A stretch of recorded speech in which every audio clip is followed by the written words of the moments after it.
The grand chamber was silent. 12 species, the oldest and wisest in the galaxy, sat in a massive circle.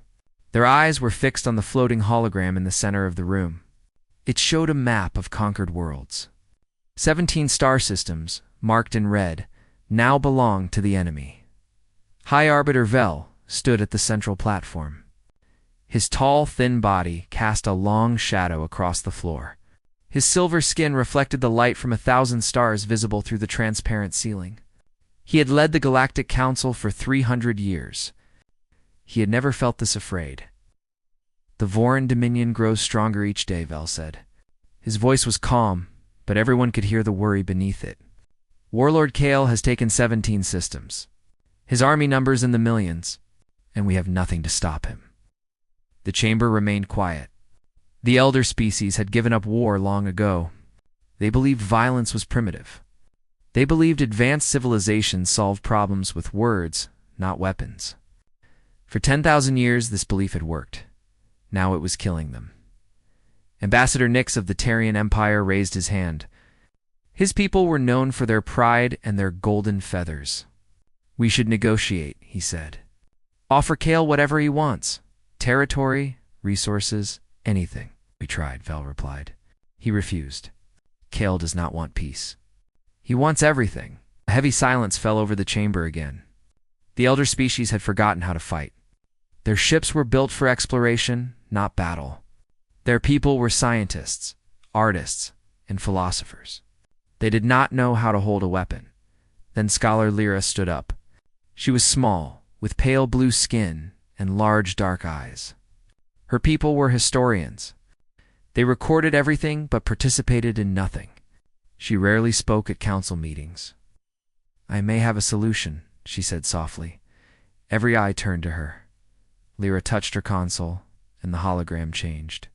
It now showed a small planet, blue and green, floating in the outer rim of the galaxy. A young world. A primitive world. This is Earth, Lyra said. Home to a species called humans. Ambassador Nyx laughed. Humans? They discovered faster than light travel only 2 centuries ago. They are children compared to us. Yes, Lyra agreed. They are young. Their technology is basic, but they have something none of us possess anymore. She pressed another button. The hologram filled with images. Ships with weapons. Soldiers in armor. Explosions and fire. Cities burning and rising again. Humans have never stopped fighting, Lyra said. In their short history, they have fought thousands of wars.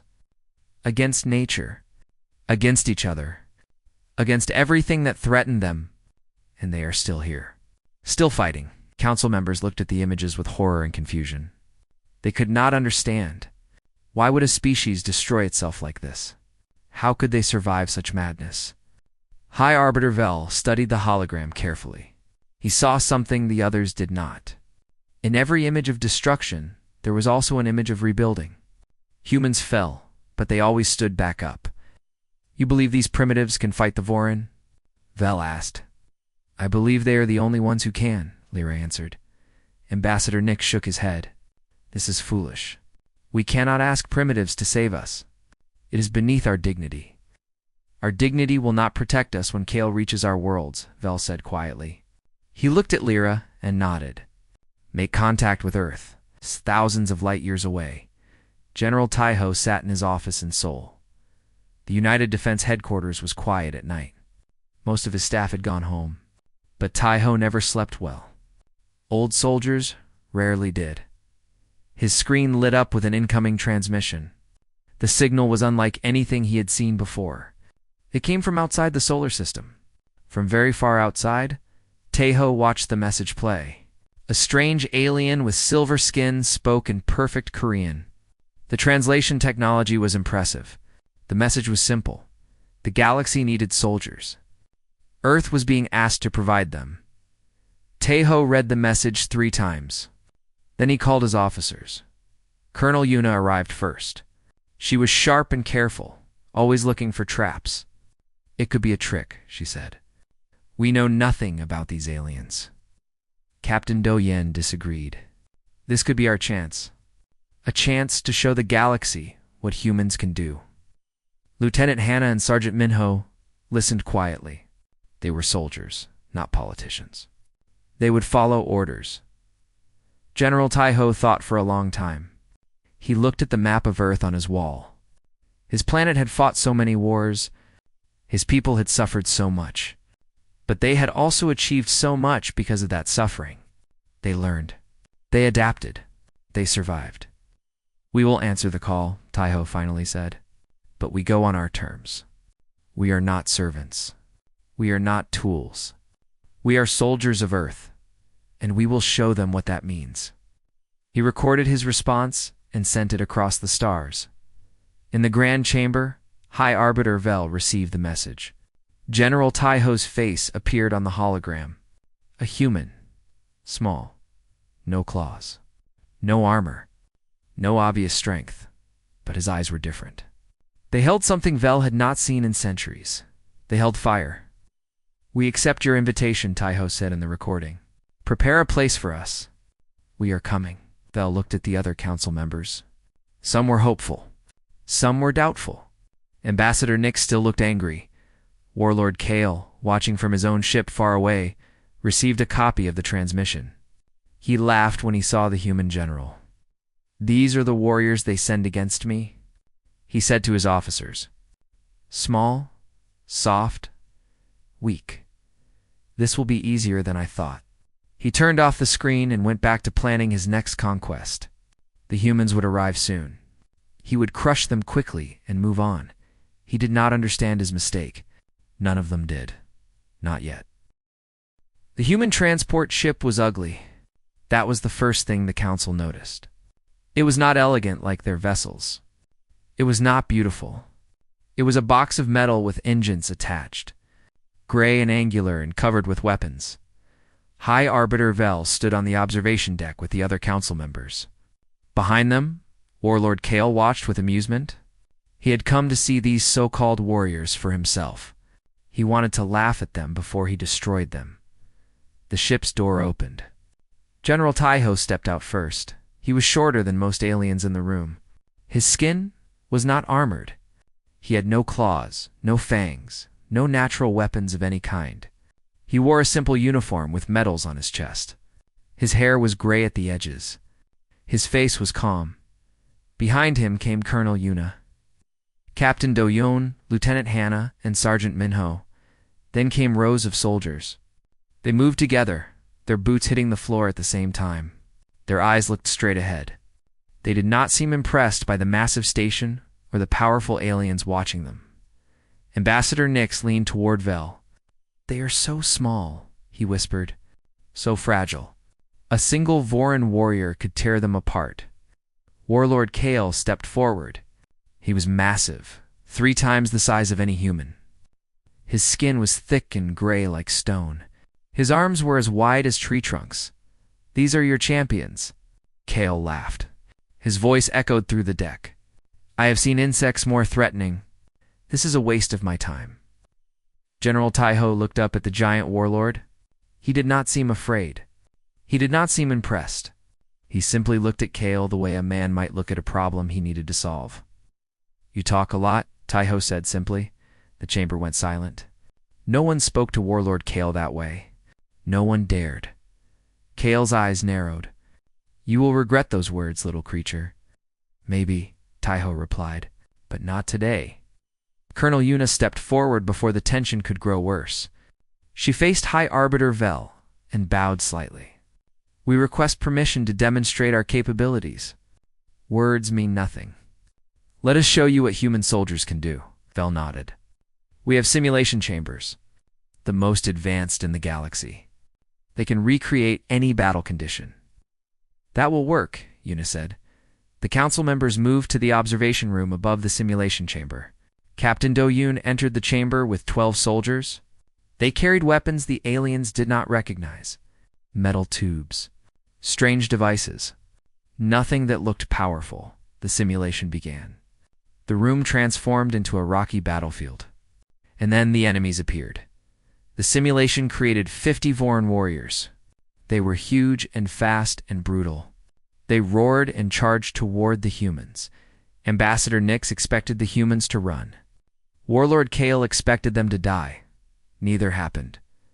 Captain Doyan raised his hand and made a gesture. The 12 soldiers split into 3 groups. They did not speak out loud. They used hand signals, quick and silent. In seconds, they had spread across the battlefield. The Voron simulation charged. The first group of humans opened fire. The sound was deafening. Bright flashes erupted from their weapons. 3 Voron fell immediately. The charging warriors changed direction toward the shooters. But the second group of humans was already in position. More fire, more fallen enemies. It was not a fight. It was a trap. The humans moved like water. Every time the Voron adapted, the humans adapted faster. They used the rocks for cover. They communicated without words. They never stayed in one place long enough to be caught. Warlord Kale stopped smiling. He watched the humans work together like a single creature with 12 bodies. He had never seen anything like it. Then something strange happened. One of the human soldiers was hit. He fell to the ground, wounded. Lieutenant Hannah ran toward him. The Voron simulation turned to attack her. She should have been an easy target. Instead, she fired her weapon with one hand, while dragging the wounded soldier with the other. She pulled him behind a rock, treated his wound in seconds, and returned to the fight. Ambassador Nix was confused. Why did she risk her life for a wounded soldier? He cannot fight anymore. He is useless. General Taiho, standing nearby, answered, "He is not useless. He is one of us. We do not leave our people behind. Ever." The simulation ended. 47 of the 50 Voron were dead. All 12 humans were alive. The wounded soldier was already standing again, his leg bandaged, but functional. Captain Doyen led his squad out of the chamber. They were not even breathing hard. The observation room was completely silent. The council members stared at the final statistics on the screen. A 94% kill ratio. 0 deaths. Against enemies twice their size, High Arbiter Vel turned to General Taiho. How did they do that? They are smaller, weaker. How did they win? Taiho looked at the screen, then at Vel. We are not stronger than our enemies. We are smarter. We work together. We adapt. We never stop fighting until the battle is over. Warlord Kale said nothing. He walked out of the observation room without a word. But his face had changed. The amusement was gone. Something else had replaced it, for the first time in his long life. Warlord Kale felt something he did not recognize. It would take him time to understand what it was. It was fear. Scholar. Lyra watched him leave.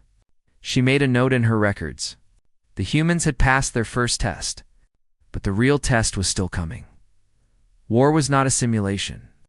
War was blood and fire and death. She looked at the human soldiers below. They were joking with each other now, laughing, slapping each other on the back.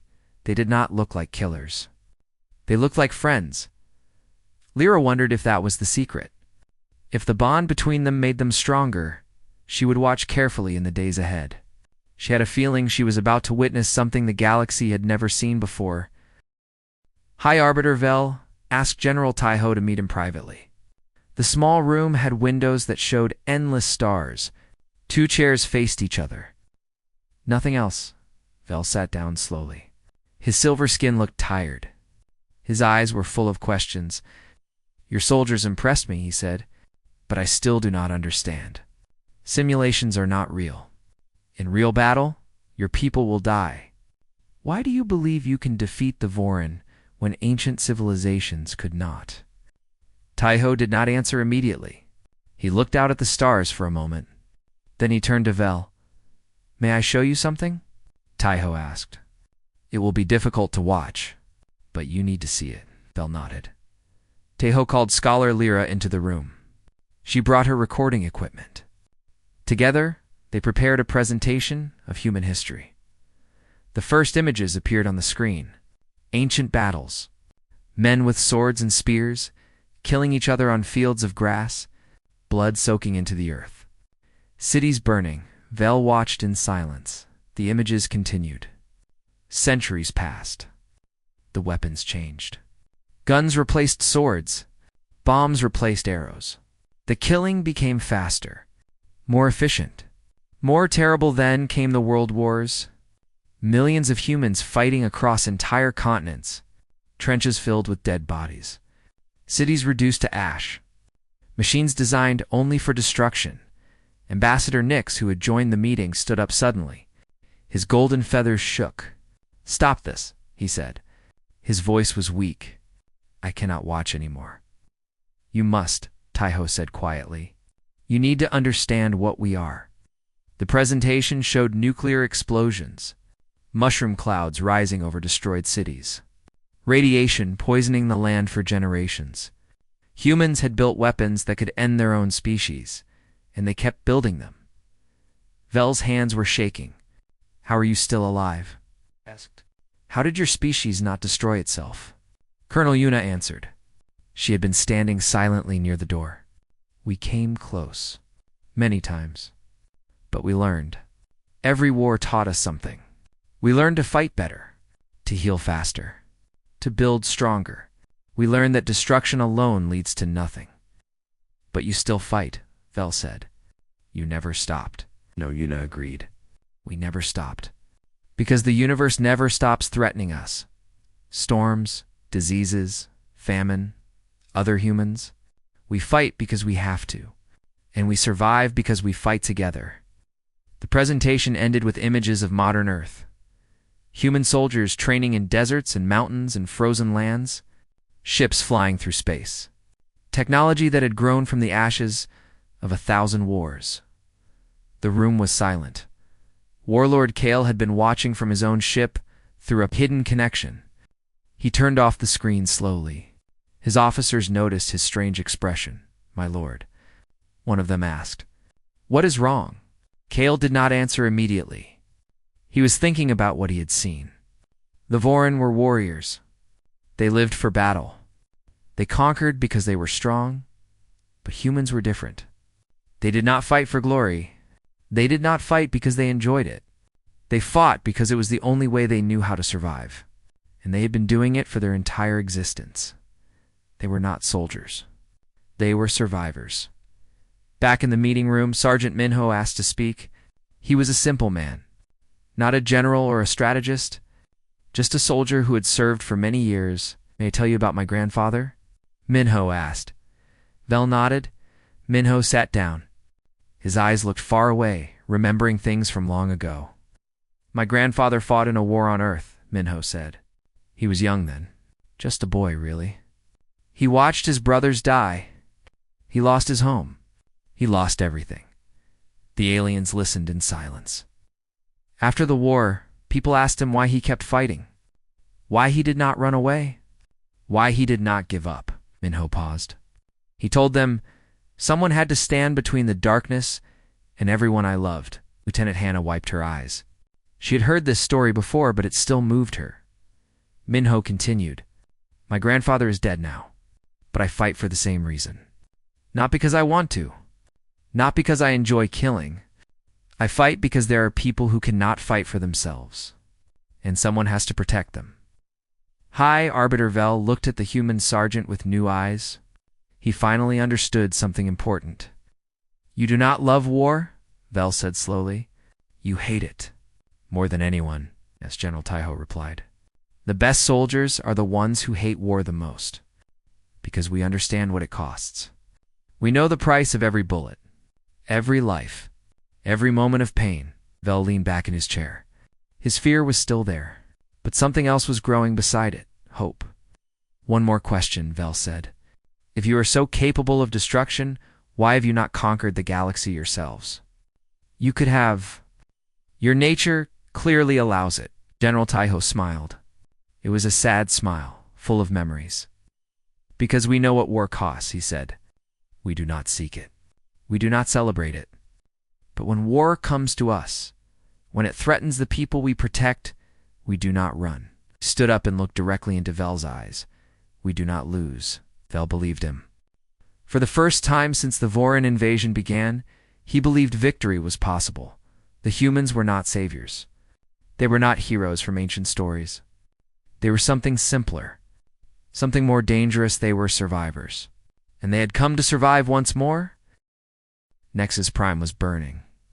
The planet had been under siege for 30 days. The Voran Dominion had sent 300,000 warriors to take it. The native population was hiding underground, waiting to die. Warlord Kale commanded the siege personally. He stood on the bridge of his flagship and watched the planet below. Victory was certain. Nothing could stop him now. Then the human fleet arrived. The Council had authorized deployment. General Taiho committed 3 divisions. 45,000 soldiers against 300,000 Voran warriors? The numbers were impossible. Colonel Yuna coordinated the attack from orbit. Captain Doyun led the ground forces. Lieutenant Hannah prepared her medical teams. Sergeant Minho checked his weapon one last time. The human ships were ugly. Gray metal boxes with too many guns. They did not look elegant. They looked dangerous. Kale watched them approach on his screen. He laughed. Finally, he said, "The primitives have come to die," ordered his fleet to engage. The battle in space was brutal and quick. Human ships were smaller and slower than Voran vessels, but they were built to take damage. And they hit back hard. Human missiles cut through Voran shields. Human pilots flew in formations the Voran had never seen. They protected each other. When one ship was damaged, others covered its retreat. When a gap appeared in the enemy line, they exploited it immediately. Colonel Yuna watched the battle from the command ship. Her voice was calm as she gave orders. 3rd Squadron, move left. 5th Squadron, cover the transports. Hold the line until ground forces are deployed. The Voran lost 40 ships in the first hour. They had never lost that many so quickly. On the surface of Nexus Prime, Captain Doyan led the landing. Dropships fell from the sky like metal rain. The doors opened. Human soldiers poured out. The Voran ground forces charged immediately. They roared as they ran. 300,000 warriors in a wave of muscle and fury. Doyan raised his hand. "Hold positions. Wait for my signal." The humans did not charge back. They found cover behind rocks and ruined buildings. They set up their weapons. They waited. The Voran reached the kill zone. Fire, Doyan said. The sound was like thunder. Human weapons erupted in coordinated waves.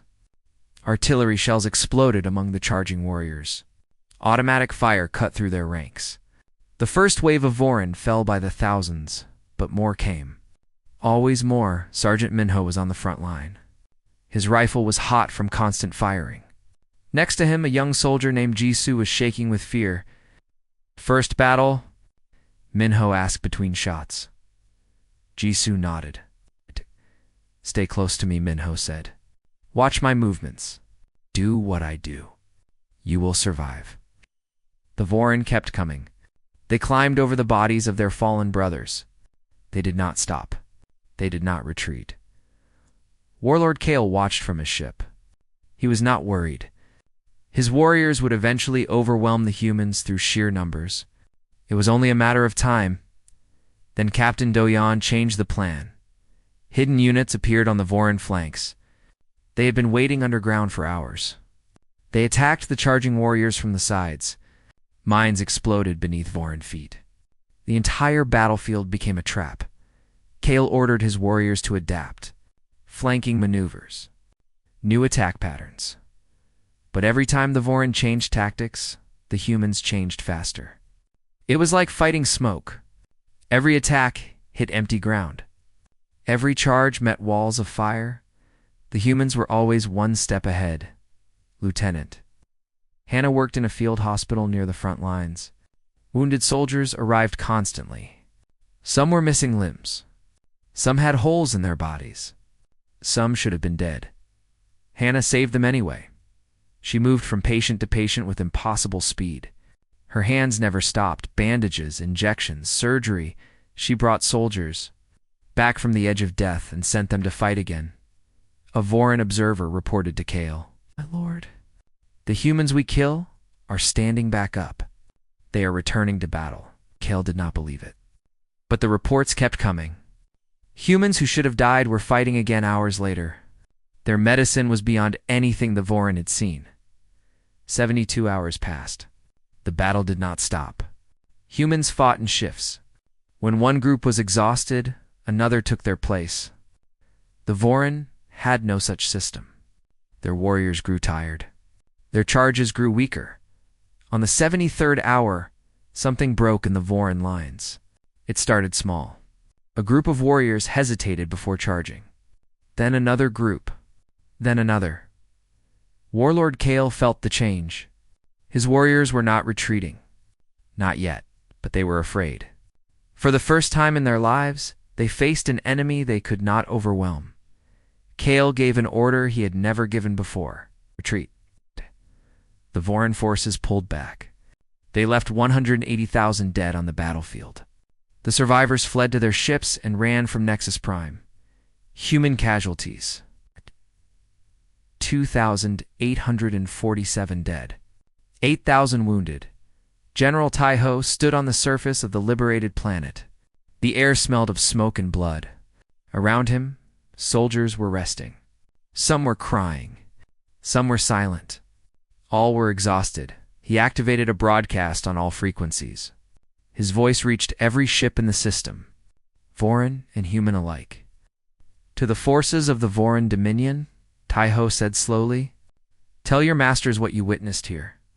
Tell them what happens when you threaten the people under our protection." He paused. His eyes were hard. "Tell them this is what a human army looks like, and we are just getting started." The message echoed across the stars. The galaxy heard it, and the galaxy trembled. The war was far from over, but the balance had shifted. The primitives from the outer rim had done the impossible. They had shown the greatest. Military power in the galaxy, what fear felt like. One galactic cycle had passed since the Battle of Nexus Prime. The galaxy was no longer the same. The Vorin Dominion had asked for peace. Warlord Kale was removed from command in disgrace. His warriors, once the most feared force in the known universe, refused to fight the humans again. The stories from Nexus Prime had spread. Every Vorin had heard about the small creatures who would not die, who kept fighting even with holes in their bodies, who worked together like a single mind with thousands of hands. 17 occupied worlds had been liberated. Human-led coalitions had freed them one by one. The people of those worlds now looked at Earth with wonder. The small blue planet in the outer rim had become the most important world in the galaxy. The grand chamber of the Galactic Council was full. Every species had sent representatives. This was the most important meeting in 1,000 years. High Arbiter Vel stood at the central platform. He looked healthier than he had a year ago. The fear had left his eyes. He looked at the assembled species and smiled. "1 year ago, I made a desperate decision," Vel began. "I called upon a species we knew nothing about. A young species? A primitive species. Many of you thought I was foolish. Some of you said so openly." He looked at Ambassador Nix. The golden-feathered diplomat lowered his eyes. "I was not foolish," Vel continued. "I was lucky, because I found something the galaxy had forgotten. I found warriors who fight not for glory or conquest, but for each other." The chamber was silent. Everyone was listening. "Humans taught us something important," Vel said. "They taught us that strength is not about size or technology or age. Strength is about standing together, fighting for something greater than yourself. Never giving up, no matter how dark things become." Scholar Lyra stepped forward. She had spent the past year studying the humans. She had collected more data on them than on any other species in her career. "I have analyzed human behavior extensively," Lyra said. "They are not exceptional because of physical power. They are not exceptional because of advanced weapons. They are exceptional because of 3 things no other species possesses in the same combination." She raised one finger. "Adaptability. Humans change faster than any species we have ever recorded. They learn from every defeat. They improve after every failure. They never make the same mistake twice." She raised a second finger. "Endurance. Humans can survive conditions that would kill most species. Heat, cold, hunger, pain. They push through things that should stop them. Their bodies are fragile, but their will is unbreakable. She raised a third finger. Connection. Humans form bonds with each other that transcend logic. They die for strangers. They sacrifice everything for people they have never met. This makes no sense mathematically, but it makes them invincible. The council members looked at the human delegation. General Taiho sat with his officers. They looked uncomfortable with the attention. Ambassador Nix stood up slowly. His golden feathers were flat against his body. He looked at General Taiho with respect he had never shown before. When the humans first arrived, I called them primitives, Nix said. His voice was quiet. I was arrogant. I was blind. I asked for forgiveness. He took a deep breath. I formally request that Earth be granted full membership in the Galactic Council, not as a junior species, not as observers, as equals. As partners, the chamber erupted in approval. Species that had existed for millions of years agreed to stand beside a civilization that had only left its planet to centuries ago. General Taiho stood up. He walked to the central platform. Every eye was on him. We accept this honor, Taiho said. On behalf of Earth, on behalf of every human who fought and bled and died to reach this moment. He paused. His voice grew heavier. But I must ask you to remember something. We did not seek this war. We do not celebrate killing. Every soldier we lost at Nexus Prime had a family, had dreams, had a life that was cut short. He looked around the chamber. We will defend the innocent. We will fight for those who cannot fight for themselves. But we will never pretend that war is glorious. It is ugly. It is painful. It is necessary sometimes, but it should never be desired. The chamber was silent. Even the eldest species felt the weight of his words. We ask only one thing in return for our service, Taiho continued. Remember what we sacrificed? Remember the price we paid? And work with us to build a galaxy where war becomes unnecessary. High Arbiter Vel walked to Taiho and extended his hand in the human gesture of friendship. Taiho took it. The galaxy had changed forever. Later that night, Sergeant Minho sat alone on an observation deck. The stars stretched endlessly before him. Somewhere out there was Earth, his home. Colonel Yuna found him staring at the void. You should be celebrating, she said. Minho shook his head. I keep thinking about the ones we lost. Jisoo, Private Yonji, Captain Wujin. All of them. They should be here. Not me. Yuna sat down beside him. She understood. Every soldier carried ghosts. What are you really thinking about? She asked. Minho smiled sadly. My grandfather. He used to say the best soldiers are the ones who hate war the most, because they understand what is at stake. Yuna nodded. He was wise. He was tired, Minho said. Tired of fighting? Tired of losing people? But he never stopped. Because he knew someone had to stand between the darkness and everyone else. They sat in silence for a long time. Through the window, Earth appeared, a pale blue dot floating in the black. So small, so fragile, so important, that little planet had produced the galaxy's most unlikely warriors. Creatures with soft skin and short lives. Creatures who should have been prey, but they were not prey. They were protectors. And now the galaxy knew it. Yuna looked at the distant Earth and thought about everyone back home. Everyone who would never know what had happened here. The children playing in parks. The families eating dinner together. The ordinary people living ordinary lives. They were the reasons soldiers fought. The reason men and women left everything behind and faced death in the cold darkness of space. Not for glory. Not for power. For each other. Mist stood up and stretched his tired body. Tomorrow would bring new challenges, new battles, new sacrifices. But tonight, he allowed himself to feel something rare, something precious. Pride. The galaxy finally knew what a human army could do. And more importantly, they knew why humans fought. that knowledge would change everything forever.